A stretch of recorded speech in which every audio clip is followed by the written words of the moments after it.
जादुई सोने का सबसे बड़ा सेंटा डॉल घर।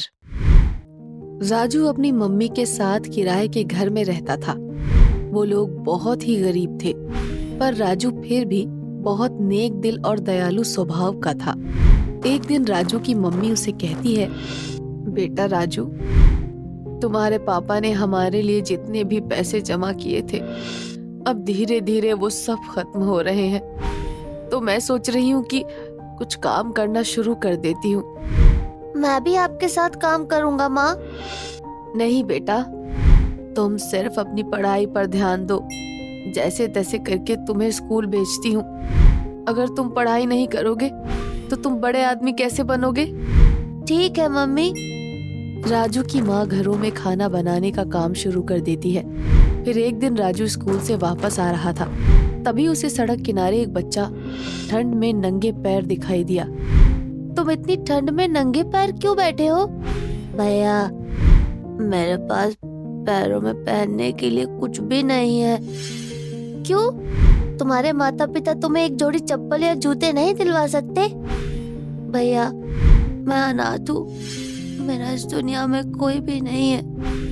ये सुनकर राजू अपने जूते उतार कर उस बच्चे को दे देता है। राजू का ये बड़प्पन आसमान से सेंटा क्लॉस देख रहे थे। फिर वो कहते हैं, ये बच्चा कितना दयालु है। इसने अपने जूते निकालकर अनाथ बच्चे को दे दिए। मुझे इसके बारे में पता करना होगा। फिर सेंटा क्लॉस आसमान से धरती पर आते हैं और एक बूढ़े का भेष बना लेते हैं और राजू पर नजर रखते हैं। फिर राजू अपने घर जाता है। बेटा राजू, तेरे जूते कहाँ गए? माँ, मुझे रास्ते में एक अनाथ बच्चा मिला जो नंगे पैर था और ठंड से कांप रहा था। फिर मैंने उसे अपने जूते दे दिए। पर बेटा, हम इतने अमीर नहीं हैं। तेरे पास एक ही जोड़ी जूते थे और मेरे पास भी अब पैसे नहीं है कि तेरे लिए जूते ले सकूं। कोई बात नहीं मम्मी, मैं अपने पुराने फटे हुए जूते ही पहन लूंगा। मेरे पास आप हो जो कुछ समय बाद मेरे लिए नए जूते तो ला सकती हो, पर उसके पास तो कोई भी नहीं था। बेटा, भगवान तुझे दुनिया की सारी खुशियां दे। सेंटा क्लॉस राजू का दयालुपन देख रहे थे और मन में सोचते हैं, ये बच्चा कितना दयालु है। ये अमीर नहीं है, पर फिर भी अपने बारे में नहीं सोचकर दूसरों के बारे में सोचता है। सेंटा क्लॉस इतना ही कहते हैं कि तभी राजू के घर का मकान मालिक आता है। राजू, अरे ओ राजू, अपनी मम्मी को बोल मेरे किराए के पैसे दे दे। तभी राजू की मम्मी आती है। भाई साहब, मुझे थोड़ा और समय दीजिए, मैं जल्दी आपके पैसे दे दूंगी। और कितना समय चाहिए तुम लोगों को? अगर किराया समय पर नहीं दे सकते तो मेरा घर खाली कर दो। भैया, मैं गरीब विधवा हूँ। अपने बच्चों को लेकर इतनी ठंड में कहाँ जाऊंगी? मैं आपके हाथ जोड़ती हूँ, मुझे कुछ दिन का समय और दे दीजिए। बहन जी, बस कुछ दिन और मैं आपको देता हूँ, पर अगर तब तक मेरे पैसे नहीं मिले तो आप कहीं और अपना ठिकाना देख लीजिए। इतना कहकर मकान मालिक चला जाता है और राजू की मम्मी उदास होकर बैठ जाती हैं। तभी राजू उनसे कहता है, माँ, आप परेशान मत होइए, भगवान सब कुछ सही कर देंगे। पता नहीं बेटा, भगवान कब सब सही करेंगे। हमारे ही नसीब में इतने कष्ट क्यों दिए हैं? सेंटा क्लॉस ये सब देख कर कहते हैं, राजू का परिवार खुद बुरे हालातों से गुजर रहा है, तब भी वो सबकी मदद करता है। मुझे इसके लिए कुछ करना होगा। उसी रात राजू और उसकी मम्मी के सोने के बाद सेंटा क्लॉस राजू के बेड पर एक सोने की सेंटा डॉल रख देते हैं और फिर चले जाते हैं। अगली सुबह राजू उस डॉल को देखकर बोलता है, माँ, ये डॉल मेरे बिस्तर पर आपने रखी है? बेटा, मैंने तो कोई डॉल नहीं रखी है और ये सोने जैसी चमक रही है और इसने सेंटा जैसे कपड़े पहने हैं। ये कितनी सुंदर है। सुंदर तो है, और मम्मी, ये तो सेंटा डॉल हुई क्योंकि सेंटा जैसी दिख रही है। पर बेटा, ये कहाँ से आई? इतनी सुंदर सेंटा डॉल कौन रख गया? इतने में ही उनके घर का मकान मालिक दोबारा आ जाता है। राजू, अब मेरे किराए के पैसे दे दो। भाई साहब, हमें कुछ दिन और दे दीजिए, हम जल्दी ही पैसे दे देंगे। बहुत नाटक हो चुका है तुम लोगों का। अभी इस घर को खाली करो। मालिक उनके घर का सामान फेंकने लगता है। तभी राजू की माँ रोते हुए मंदिर जाती है, भगवान से प्रार्थना करती है। भगवान, हमने आज तक किसी का कुछ भी बुरा नहीं किया, तो हमारे साथ ऐसा क्यों है?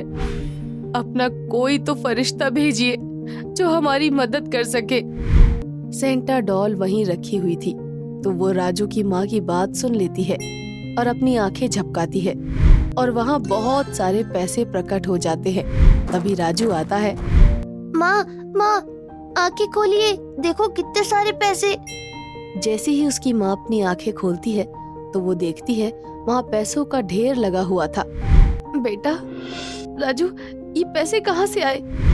पता नहीं माँ, मंदिर में तो आप और ये सेंटा डॉल ही है। कहीं माँ, ये सेंटा डॉल जादुई डॉल तो नहीं? नहीं बेटा, तुम कैसी बातें कर रहे हो? जादुई सेंटा डॉल ऐसा कुछ नहीं होता। तभी राजू की माँ पहले अपने मकान मालिक को पैसे दे देती है। फिर उनके दिमाग में सारी बातें घूम रही थी, तो वो जादुई सोने की सेंटा डॉल के पास जाती है और उनसे हाथ जोड़कर कहती है, जादुई सोने की सेंटा डॉल, मुझे मेरे बेटे के लिए नए जूते चाहिए। तभी राजू और उसकी मम्मी देखते हैं जादुई सोने की सेंटा डॉल अपनी आंखें झपकाती है और वहाँ नए जूते प्रकट हो जाते हैं। माँ देखो देखो, माँ ये सच में जादुई सोने की सेंटा डॉल है। इसने मुझे नए जूते दिए। हाँ बेटा, तुम सही बोल रहे हो, ये जादुई सोने की सेंटा डॉल ही है। ये सब भगवान का किया है। जरूर उनका ही कोई फरिश्ता हमें ये सेंटा डॉल तोहफे में देकर गया है। हाँ माँ, आप सही बोल रही हो, पर माँ मुझे अब अपनी जादुई सोने की सेंटा डॉल से कुछ और भी चाहिए। तुम्हें क्या चाहिए बेटा? तभी राजू अपने हाथ जादुई सोने की सेंटा डॉल के सामने जोड़ लेता है और कहता है, जादुई सोने की सेंटा डॉल, मुझे एक अच्छा सा घर चाहिए जिसमें मैं अपने जैसे और बच्चों को रख सकूं और मेरी मम्मी को किराया ना देना पड़े। तभी जादुई सेंटा डॉल अपना आकार बड़ा करती है और एक बहुत बड़ा सेंटा डॉल घर बन जाता है। वो दिखने में बहुत बड़ा डॉल घर था। ये देखकर राजू बहुत खुश हो जाता है। अरे वाह, मेरे पास एक ऐसा घर है जैसा मैं चाहता था, एकदम अद्भुत। ऐसा घर किसी के पास नहीं है। राजू और उसकी माँ घर के अंदर जाकर देखते हैं तो उस घर में वो सभी चीजें थीं जो एक घर में होती हैं। राजू बहुत खुश होता है। फिर वो आसपास के सभी अनाथ बच्चों को अपने साथ उसी घर में रख लेता है और अपनी जादुई सोने की सेंटा डॉल से कहता है, थैंक यू मेरी जादुई सोने की सेंटा डॉल, मुझे इतना बड़ा सेंटा डॉल घर देने के लिए। अब मुझे कुछ खाना और थोड़े कपड़े दे दो ताकि मैं और गरीब बच्चों की मदद कर सकूं। फिर जादुई सोने की सेंटा डॉल अपनी आंखें झपकाती है और सामने बहुत सारा खाना आ जाता है और कपड़े आ जाते हैं। थैंक यू मेरी जादुई सोने की सेंटा डॉल, तुम बहुत अच्छी हो। Thank you so much. उस दिन के बाद से राजू हर जरूरतमंद की मदद करने लगा और ऐसा करने में उसे बहुत आनंद भी आता था। वो अपने जादुई सोने की सेंटा डॉल से जो मांगता उसे सब कुछ मिल जाता था।